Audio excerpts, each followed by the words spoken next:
Hallo zu einer Praxisfolge von Reptil TV.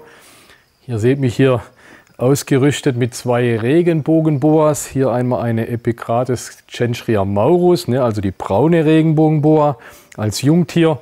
In meiner linken Hand eine rote Regenbogenboa, Epicrates Tschenschria tschenschria. Die möchte ich euch heute gleich ein bisschen vorstellen.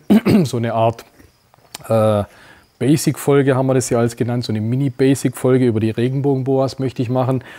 Kommen wir gleich direkt zur Größe. Also sie sind, denke ich, relativ gut geeignet als Terrarienschlange. In der Regel oder im Schnitt werden sie so zwischen 1,40 und 1,70 cm groß.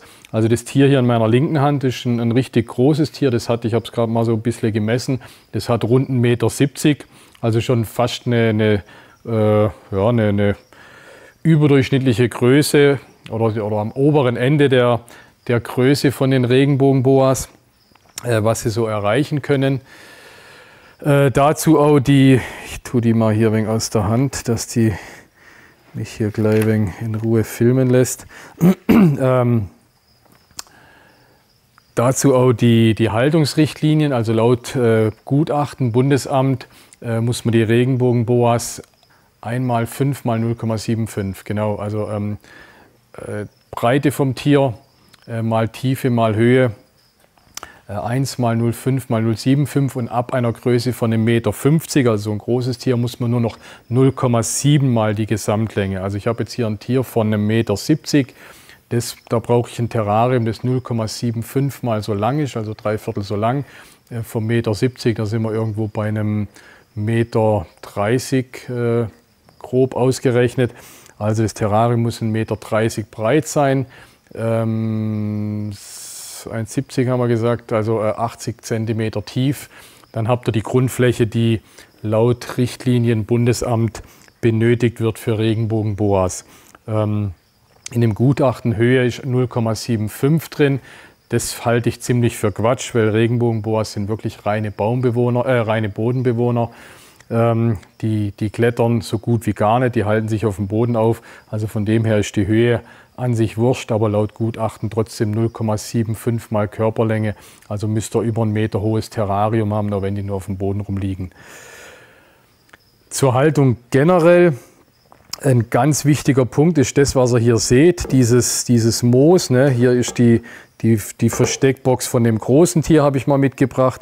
Hier habe ich die Versteckbox von dem Jungtier mitgebracht. Sieht man ganz schön, die hat sich gerade gehäutet, habe ich extra mal drin gelassen, die Haut.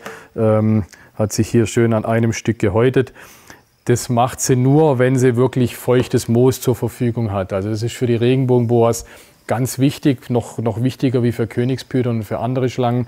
Ihr müsst auf jeden Fall mindestens so ein Versteck mit Moos machen, wenn nicht sogar im Terrarium ein Teil, vielleicht 1/3 vom Terrarium mit feuchtem Moos oder auch das Streu kann ein bisschen feucht sein. Die wollen oder die halten sich auch in der Natur im feuchten Urwaldboden auf. Das sind eigentlich Waldbewohner. Also wenn man so Mittel-Südamerika, haben wir gleich noch das Herkunftsgebiet, Mittelamerika bis Südamerika. Wenn man die da sucht, findet man die im Regenwald, im Dschungel eigentlich auf dem Boden, so unterm Laub, unterm Heu, so halb vergraben oder halb bedeckt, da halten die sich auf. Also das ist wirklich ein typischer Bodenbewohner. Und eben auch immer auf dem feuchten Humusboden vom Urwald trifft man die an. Und noch eine kleine Anmerkung, die ich jetzt im Eifer des Gefechts fast vergessen habe. Noch zur Farbe. Die roten Regenbogenboas sind, ich würde mal sagen, die beliebteren, haben diese super schöne rote bis orangene Färbung. Es gibt da nochmal diverse Unterarten, also meistens läuft alles unter Tschenschria tschenschria. Weiß aber nicht, was wirklich Tschenschria tschenschria oder vielleicht auch Tschenschria crassus ist. Das vermischt sich ziemlich arg, gerade auch in der Terroristik. Ich glaube, man kann es fast gar nicht mehr so feststellen. Die haben diese schöne, manchmal ist es fast ein dunkelrot, die hier ist jetzt eher ein bisschen orange. Dann haben sie hier schön diese Monde drin, was natürlich toll aussieht. Wirklich ganz attraktives Terrarientier. Natürlich eben dieses Regenbogenschillern. Ich weiß nicht, wie man es bei der Kamera jetzt sehen kann. Die haben also auch gerade abends so dieses Phosphorisierende drin, daher auch der Name Regenbogenboa. Die braune Regenbogenboa als Jungtier jetzt auch wirklich noch sehr attraktiv mit der Zeichnung. Was man leider sagen muss, dass die ziemlich die Zeichnung verlieren, wenn sie größer werden, werden sie relativ braun.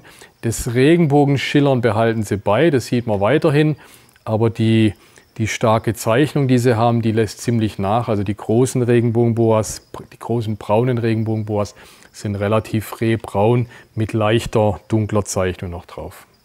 Ein ganz wichtiger Punkt in der Haltung ist noch, die Tiere, vor allem die roten, aber auch die braunen, die vertragen keine Wärme von unten.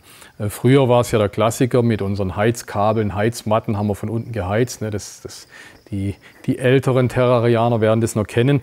Das vertragen die Regenbogenboas nicht. Die kriegen da sowas, angeblich soll es so eine Art Stoffwechselstörung sein. Die kommen dann von einer Häutung in die nächste, wenn man die von unten heizt. Irgendwas regt es an, ich kann nicht sagen was. Und dann häuten die sich permanent und das geht bis hin zum Tod. Also die werden definitiv krank davon. Darf man auf keinen Fall machen. Also Regenbogenboas immer von oben halten. Durch den feuchten Boden, durch das feuchte Moos ist da unten auch gar nicht so warm. Also nicht so warm heißt nicht, dass es da nur 25 Grad hat. Die brauchen auch ihre 27, 28 Grad auf dem feuchten Boden. Die Nachtabsenkung auch nicht zu groß wählen. Wie gesagt, sind Waldbewohner. In den Waldgebieten senkt sich die Temperatur nachts auch nicht so wie auf offener Fläche.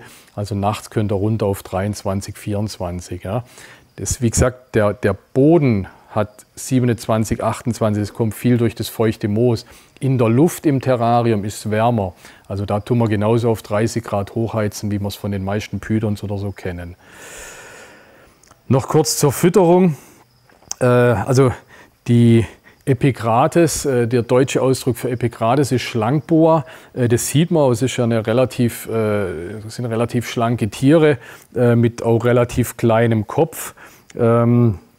Aber wenn man hier die Kleinen anguckt, was erstaunlich bei denen ist was die an Portionen weghauen können. Ne? Also hier so eine große, die frisst auf jeden Fall mittelgroße Ratten. So eine kleine frisst schon kleine behaarte Mäuse, also keine Babymäuse mehr, sondern wirklich so, ich glaube, wie sagt man dazu, Hopper oder so zwischen behaarte Mäuse und schon fast Richtung Springermäuse gehen. Hauen die weg. Also da dürft ihr euch nicht täuschen an dem kleinen Kopf und an dem relativ schlanken Körper. Die verdrücken ordentliche Mengen. Und vom Füttern her auch, wie wir es bei den anderen Riesenschlangen machen, die Jungtiere einmal die Woche füttern. Die großen, je nachdem, wenn man damit züchtet, ein großes Weibchen fütter ich trotzdem jede Woche. Habe ich ein großes Männchen, tut es auch alle 2, 3 Wochen zum Füttern. Wie ihr seht, sind es recht relaxte Terrarientiere. Die Kleinen, manchmal beißen die noch, die Babys, die müssen auch einfach beißen, die haben einfach Angst oder so. Da gucken sie, das ist so ein Abwehrverhalten, so ein ganz natürliches, lässt aber recht schnell nach bei den Jungtieren. Die Großen sind in der Regel so wie die hier völlig entspannt, völlig relaxed. Also wirklich tolles Terrarientier. Ich bin echt ein echter Regenbogen-Fan.